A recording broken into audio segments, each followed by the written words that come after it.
Doctor Baba Saheb Ambedkar open university.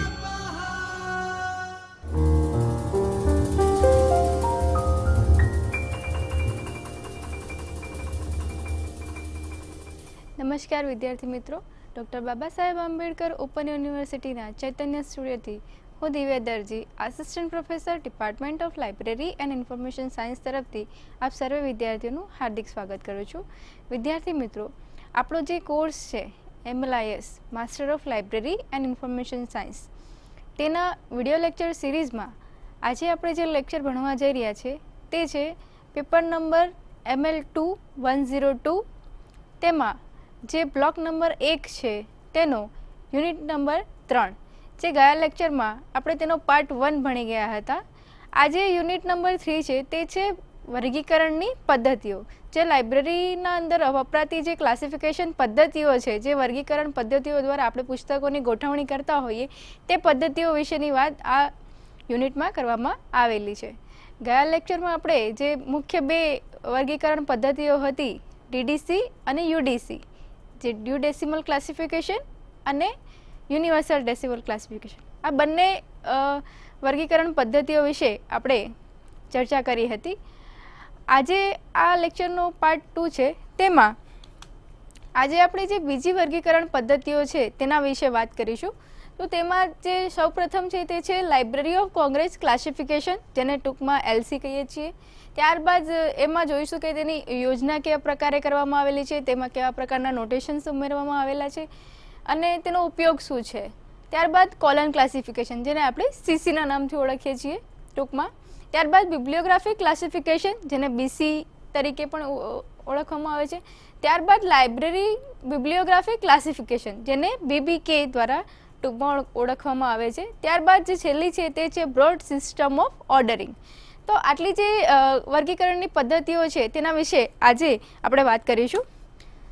સૌપ્રથમ આપણે જે વર્ગીકરણ પદ્ધતિ વિશે વાત કરીએ તો એ છે લાઇબ્રેરી ઓફ કોંગ્રેસ ક્લાસિફિકેશન, જેને આપણે ટૂંકમાં LCના નામથી ઓળખતા હોઈએ છીએ. વિદ્યાર્થી મિત્રો, ગયા લેક્ચરમાં આપણે વાત કરી હતી તે પ્રમાણે કે લાઇબ્રેરીની અંદર બહુ બધી પુસ્તકો હોય છે, બહુ બધા ડોક્યુમેન્ટ્સ હોય છે, પણ એ પુસ્તકોને એક સારી રીતે, એક સારી વર્ગીકરણ પદ્ધતિ પ્રમાણે આપણે ક્લાસિફિકેશન કરીને પુસ્તક મૂકી હોય તો જે પુસ્તક છે તે યુઝર્સ કે આપણા જે લાઇબ્રેરીના ઉપભોક્તાઓ છે, જે વાચકો છે, તેને ત્યાં સુધી પહોંચવામાં મદદરૂપ થાય છે. કારણ કે બહુ બધી પુસ્તકો હોય તેમાંથી એક પર્ટિક્યુલર પુસ્તક જોઈતી હોય તો તે કેવી રીતે મળી શકે? તો તે જે વર્ગીકરણ પદ્ધતિ છે તેના દ્વારા તે બહુ જ આસાનીથી પોતાનો સમય બચાવી અને પોતાની જે પુસ્તક હોય તે મેળવી શકે છે. સૌપ્રથમ આપણે ક્લાસિફિકેશન પદ્ધતિની વાત કરીએ તો પહેલી છે લાઇબ્રેરી ઓફ કોંગ્રેસ, જેને આપણે ટૂંકમાં LC કહીએ છીએ. જે લાઇબ્રેરી ઓફ કોંગ્રેસ જે છે તે કોના દ્વારા પ્રકાશિત કરવામાં આવી, કે એના ઓથર કોણ હતા? તે હતા HM હન્સન અને લાઇબ્રેરી ઓફ કોંગ્રેસ. હવે જે લાઇબ્રેરી ઓફ કોંગ્રેસ છે તે છે કે તે USAનું એક રાષ્ટ્રીય ગ્રંથાલય છે અને તેમાંથી આ જે ક્લાસિફિકેશન પદ્ધતિ છે તે બહાર પાડવામાં આવી હતી. એનો યર ઓફ પબ્લિકેશન છે 1904. 1904માં તેનું પ્રકાશન થયું હતું. લાઇબ્રેરી ઓફ કોંગ્રેસ એ વોશિંગ્ટન DCનું દ્વારા ઉપયોગમાં લેવાતી હતી. વોશિંગ્ટન DC જે છે ત્યાં એ આનો ઉપયોગ સૌથી વધારે કરવામાં આવતો હતો. અને જે આ લાઇબ્રેરી ઓફ કોંગ્રેસ જે છે તે શું છે? તો USAનું રાષ્ટ્રીય ગ્રંથાલય છે. આ જે વર્ગીકરણ પદ્ધતિ છે તે જ્ઞાનને 21 મુખ્ય વર્ગોમાં તે વિભાજિત કરે છે અને દરેક જે અક્ષર છે તેને A to Z શું આપે છે? A to Z દ્વારા રજૂ કરવામાં આવેલી છે. આપણે આગળ જોઈશું કે આ જે વર્ગીકરણ પદ્ધતિ જે છે તેમાં કેવી પ્રકારના મેઇન ક્લાસીસ આપવામાં આવેલા છે તેના વિશે પણ આપણે જોઈશું. ત્યારબાદ તેની યોજના, તેની સિસ્ટમ કયા પ્રકારની છે તેના વિશે વાત કરીએ તો તેમની અદ્યતન આવૃત્તિ, 6ઠ્ઠી આવૃત્તિ જે છે તે જે 1990માં પ્રકાશિત થઈ. ત્યારબાદ લાઇબ્રેરી ઓફ કોંગ્રેસ સબ્જેક્ટ કેટલોગિંગ માટેના ડિવિઝન આપે છે. ત્યારબાદ પ્રક્રિયા સેવાઓ, LC ક્લાસિફિકેશન આઉટલાઇન, આ જે છે તે ક્લાસિફિકેશન માટે આઉટલાઇન પણ આપે છે. હવે આપણે જે જોયું કે જ્ઞાનને 21 મુખ્ય વર્ગોમાં તે શું કરે છે? વિભાજિત કરે છે અને A to Z દ્વારા તેને અક્ષરો તરીકે રજૂ કરવામાં આવેલી છે. હવે આપણે જોઈએ કે લાઇબ્રેરી ઓફ કોંગ્રેસ ક્લાસિફિકેશનના જે મેઇન ક્લાસ છે, આપણે ગઈ વખતે ડીડીસીના અંદર જોયા હતા મેઇન ક્લાસ 000થી લઈને 900 સુધીના, અને એવી જ રીતે યુડીસીમાં હતા 0થી લઈને 9 સુધીના જે મેઇન ક્લાસીસ હતા તે આપણે જોયા હતા. આજે આપણે જે હમણાં જે જોઈ રહ્યા છીએ તે છે લાઇબ્રેરી ઓફ કોંગ્રેસ ક્લાસિફિકેશનના મેઇન ક્લાસ. બધી જે ક્લાસિફિકેશન પદ્ધતિઓ જે હોય છે તેના અંદર કોઈ એક મેઇન ક્લાસ આપેલો હોય છે અને તેના પરથી પછી પુસ્તક જે હોય છે તેનું વર્ગીકરણ જે પુસ્તકનું સ્વરૂપ હોય તે પ્રમાણે એને કરવામાં આવતું હોય છે. હવે આપણે જોઈએ કે લાઇબ્રેરી ઓફ કોંગ્રેસ ક્લાસિફિકેશન આપણે હમણાં જોયું તે પ્રમાણે તેમાં એથી લઈને ઝેડ સુધીના જે અંકો જે છે આલ્ફાબેટ્સ તેના દ્વારા તેને રજૂ કરવામાં આવે છે. એવી રીતે ડીડીસીમાં શું હતું કે ડીડીસીની અંદર આપણે નંબર્સથી આપણે એને રજૂ કરતા હતા. તેવી જ રીતે જે લાઇબ્રેરી ઓફ કોંગ્રેસ ક્લાસિફિકેશન છે તેની અંદર આ જે આલ્ફાબેટ્સ છે તેના દ્વારા એને રજૂ કરવામાં આવે છે. ત્યારબાદ હવે જે બીજી ક્લાસિફિકેશન પદ્ધતિ જે છે તે છે કોલન ક્લાસિફિકેશન, જેને ટૂંકમાં સીસીના નામથી ઓળખવામાં આવે છે. આ ફોટો તો આપણે બધા લાઇબ્રેરી સાયન્સના જેટલા પણ વિદ્યાર્થીઓ હોય તે જાણતા જ હોય છે કે આ કોનો ફોટો છે, તો આ ડૉક્ટર SR રંગનાથનજીનો ફોટો છે. આજે કોલન ક્લાસિફિકેશનની યોજના જે છે ક્લાસિફિકેશન પદ્ધતિ તે કોના દ્વારા વિકસાવવામાં આવી હતી કે કોના દ્વારા પ્રકાશિત કરવામાં આવી હતી અને કોના દ્વારા બનાવવામાં આવી હતી, તો તે ડૉક્ટર SR રંગનાથન દ્વારા બનાવવામાં આવેલી હતી. જે આ પદ્ધતિ છે કોલન ક્લાસિફિકેશન, જેને આપણે ટૂંકમાં સીસીના નામથી ઓળખીએ છીએ, તે મદ્રાસ લાઇબ્રેરી એસોસિએશન MALA દ્વારા 1933માં 1933માં તેને પ્રકાશિત કરવામાં આવી હતી. તેનું પબ્લિકેશન યર કયું હતું તો 1933. આ જે ક્લાસિફિકેશન પદ્ધતિ છે તે કોના દ્વારા આપવામાં આવી હતી તો તે SR રંગનાથનજી દ્વારા આપવામાં આવેલી હતી. તેના લેખક કોણ હતા? Doctor SR Ranganathan. ત્યારબાદ જે SR રંગનાથન જે છે તેમનું પૂરું નામ હતું સયાલી રામમિત્ર રંગનાથન, અને તેમનો સમયગાળો ક્યાંથી ક્યાં સુધીનો હતો તો 1892થી લઈને 1972 સુધીનો. ત્યારબાદ જોઈએ કે તેમનો જન્મ કઈ સાલમાં થયો હતો તો તેમનો જન્મ 9 ઓગસ્ટ 1892 1892માં થયો હતો, અને તેમની મૃત્યુ જે છે તે 27 સપ્ટેમ્બર 1972માં 1972. હવે જે SR રંગનાથનજી છે તેને આપણે ફાધર ઓફ લાઇબ્રેરી સાયન્સ પણ કહેતા હોઈએ છીએ, કારણ કે તેમને જે ભારતમાં જે પહેલ કરનારા જે છે તે SR રંગનાથનજી છે. હવે આપણે જે આ ક્લાસિફિકેશન પદ્ધતિ છે તેના વિશે જાણીએ તો CCA પૃથ્થકરણીય સંયોજન મુક્ત મુખ્યકી યોજના એનાથી તદ્દન વિરુદ્ધ. શેનાથી તદ્દન વિરુદ્ધ તો ગણનાક્ષમ વિરોધી. જેવી રીતે DDC ગણનાક્ષમ છે તેવી રીતે જે આ CC જે છે તે કેવી પદ્ધતિ છે તો પૃથ્થકરણીય સંયોજિત મુક્ત મુખ્યકીય યોજના છે. બરાબર. જે આ પદ્ધતિ જે છે તે સ્પેશિયલી જે ભારતની ગ્રંથાલયો છે તેના માટે ડિઝાઇન કરવામાં આવી હતી. જ્યારે આપણે DDC જોતા હોઈએ તો તેને પહેલાં 3 વોલ્યુમ અને ત્યારબાદ હાલમાં જે નવી છે તેને 4 વોલ્યુમમાં વિભાજિત કરવામાં આવેલી છે.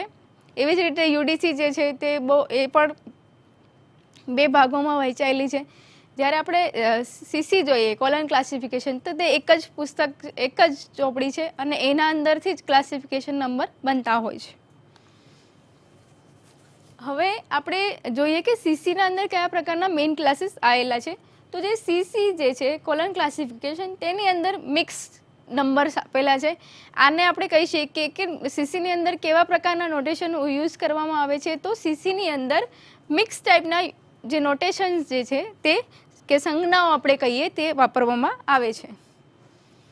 ત્યારબાદ હવે આપણે જોઈએ કે જે કોલન ક્લાસિફિકેશન છે તેની જે આવૃત્તિઓ જે છે તે કયા કયા વર્ષમાં પ્રકાશિત થઈ હતી અને કોના દ્વારા પ્રકાશિત કરવામાં આવી હતી કે કોના દ્વારા એડિટ કરવામાં આવી હતી તેના વિશે જોઈએ. તો જે એડિશન્સ અહીંયા એડિશન આપેલા છે, ત્યારબાદ યર છે અને ઓથર કાં તો એડિટર એના જે હોય તેનું નામ આપેલું છે. તો જેની સૌપ્રથમ એડિશન જે છે તે 1933માં 1933માં કોના દ્વારા આપવામાં આવી હતી? ડૉક્ટર SR રંગનાથનજી દ્વારા. ત્યારબાદ તેની બીજી જે આવૃત્તિ છે તે છે 1939માં આવી. ત્યારબાદ એની ત્રીજી આવૃત્તિ જે છે એ 1950માં. ત્યારબાદ ચોથી આવૃત્તિ 1952માં.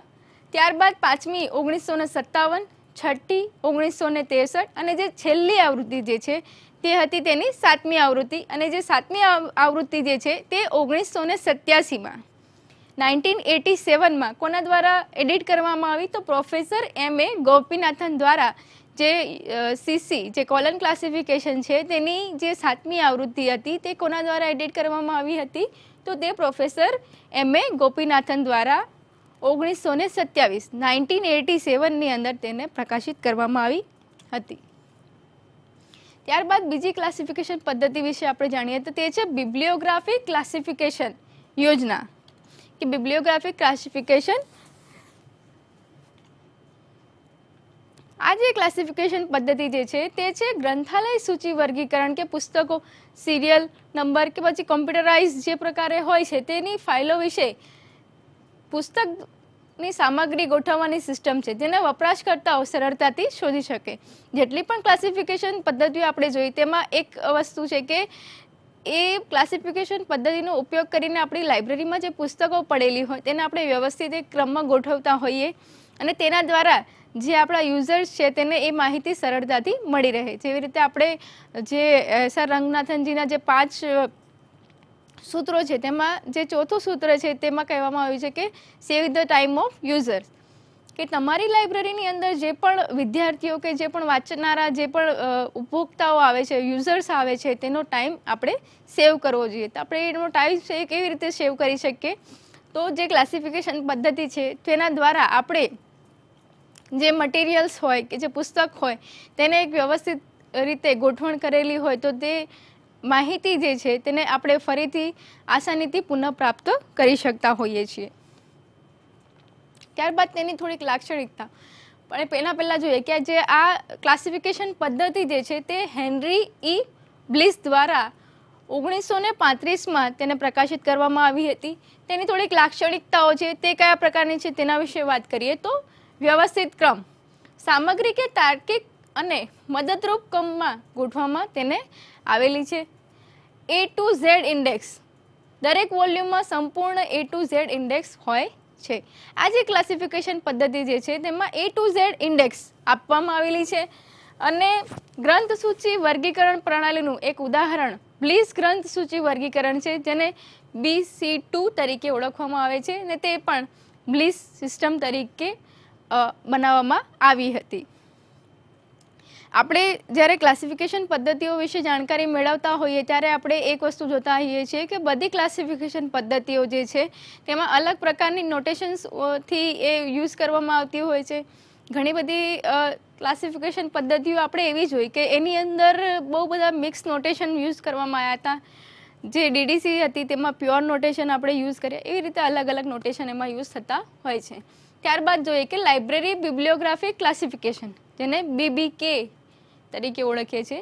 તો જે આ ક્લાસિફિકેશન પદ્ધતિ જે છે તે LBC એ આજે વિશ્વમાં લાગુ કરવામાં આવેલી સૌથી નવી વર્ગીકરણ પદ્ધતિ જે છે તેને 1920માં 1920માં પ્રકાશિત કરવામાં આવી. બ્રિટિશ પુસ્તકાલયોમાં આ સિસ્ટમ સૌથી વધારે ઉપયોગમાં લેવામાં આવતી હતી અને તે કેવી છે તો અંશતઃ મુખકીય સેમી ફેસેટેડ સ્કીમ આ છે. ત્યારબાદ બીજી જોઈએ તો જે છે broad system of ordering BSO યોજના. આ જે બ્રોડ સિસ્ટમ ઓફ ઓર્ડરિંગ જે છે તે કોના દ્વારા પબ્લિશ કરવામાં આવી હતી? તો તે FID દ્વારા, international federation of information and documentation અને યુનેસ્કો દ્વારા. આ જે યોજના જે છે, આ જે પદ્ધતિ જે છે તે યર 1978માં તેનું પ્રકાશન થયું હતું. આ પદ્ધતિ જે છે તે કેવી છે તો તે ફેસેટેડ ક્લાસિફિકેશન સ્કીમ છે. ત્યારબાદ પ્રારંભ ડ્રાફ્ટ આ કોના દ્વારા પ્રકાશિત કરવામાં આવ્યું? તો જે પ્રારંભિક ડ્રાફ્ટ જે છે તે એરિક જે કોટ્સ અને GA દ્વારા બનાવવામાં આવ્યો હતો. વિદ્યાર્થી મિત્રો, આપણે જેટલી પણ ક્લાસિફિકેશન પદ્ધતિઓ વિશે આજે વાત કરી, બરાબર, આની પહેલાં આપણે UDC અને DDC ભણી ગયા. ત્યારબાદ આજે બીજી ક્લાસિફિકેશન જે પદ્ધતિઓ હતી તેના વિશે આપણે માહિતી મેળવી. એવી જ રીતે જેટલી પણ બીજી બધી ક્લાસિફિકેશન પદ્ધતિઓ જે આજે આપણે આ યુનિટ દરમિયાન ભણી છે તેના પર આપણે એક ફાસ્ટ એનું એક પુનરાવર્તન આપણે કરીએ તો સૌપ્રથમ આપણે જોઈ હતી ડ્યુ ડેસિમલ ક્લાસિફિકેશન DDC, જેને આપણે ટૂંકમાં DDCના નામથી ઓળખતા હતા. તે કોના દ્વારા આપણને આપવામાં આવી છે, કોના દ્વારા પ્રકાશિત કરવામાં આવી? તો તે છે મેલવિલ ડ્યુ. અને એ કયા વર્ષમાં પ્રકાશિત કરવામાં આવી હતી? તો 1876 1876માં. ત્યારબાદ જે બીજી ક્લાસિફિકેશન પદ્ધતિ હતી તે છે એક્સપેન્સિવ ક્લાસિફિકેશન, જે CA કટર દ્વારા 1891માં આપવામાં આવી. ત્યારબાદ લાઇબ્રેરી ઓફ કોંગ્રેસ ક્લાસિફિકેશન, જે CM હેન્સન અને લાઇબ્રેરી ઓફ કોંગ્રેસને સંયુક્ત થઈ અને 1904માં તેનું પ્રકાશન કરવામાં આવ્યું. ત્યારબાદ યુનિવર્સલ ડેસિમલ ક્લાસિફિકેશન, જેને આપણે ટૂંકમાં UDCના નામથી ઓળખતા હોય, તે પોલ ઓટલેટ અને હેનરીલા ફોર્ટેન દ્વારા 1905માં તેનું પ્રકાશન થયું. ત્યારબાદ સબ્જેક્ટ ક્લાસિફિકેશન, જે JD બ્રાઉન દ્વારા આપવામાં આવી હતી અને તેનું પ્રકાશન વર્ષ હતું 1906. ત્યારબાદ આપણે જોયું કે કોલન ક્લાસિફિકેશન, બરાબર. કોલન ક્લાસિફિકેશન કોના દ્વારા આપવામાં આવ્યું? તો તે SR રંગનાથનજી દ્વારા 1933માં તેનું પ્રકાશન કરવામાં આવ્યું. ત્યારબાદ છે બિબ્લિયોગ્રાફિકલ ક્લાસિફિકેશન, જે HE બ્લિસ દ્વારા 1935માં તેનું પ્રકાશન થયું. અને ત્યારબાદ બ્રોડ સિસ્ટમ ઓફ ઓર્ડરિંગ, જે બ્રોડ દ્વારા આપવામાં આવી હતી અને તેનું પ્રકાશિત વર્ષ છે 1978. તો આ જે મેજર ક્લાસિફિકેશન પદ્ધતિઓ હતી તેના વિશે આ એકમમાં આપણે વાત કરી. આ એકમ દ્વારા આપણે જાણકારી મેળવી કે કઈ ક્લાસિફિકેશન પદ્ધતિ કેવી છે, કઈ ક્લાસિફિકેશન પદ્ધતિમાં કયા પ્રકારના નોટેશન્સ ઉમેરવામાં આવેલા છે, અને આ જે ક્લાસિફિકેશન પદ્ધતિઓ છે તેનો ઉપયોગ કરીને આપણે કેવી રીતે લાઇબ્રેરીની અંદર આપણી જે પુસ્તકો હોય છે, જે ડોક્યુમેન્ટ્સ હોય છે, તેને વ્યવસ્થિત રીતે ગોઠવી શકીએ. તો વિદ્યાર્થી મિત્રો, આજે જે આપણો યુનિટ હતો, યુનિટ નંબર 3, તેનો આપણે અહીંયા પૂર્ણ કરીએ છીએ. હવે પછી ફરીવાર મળીશું નવા વિષય સાથે, નવા એકમ સાથે. ત્યાં સુધી નમસ્કાર. स्वाध्यायः परः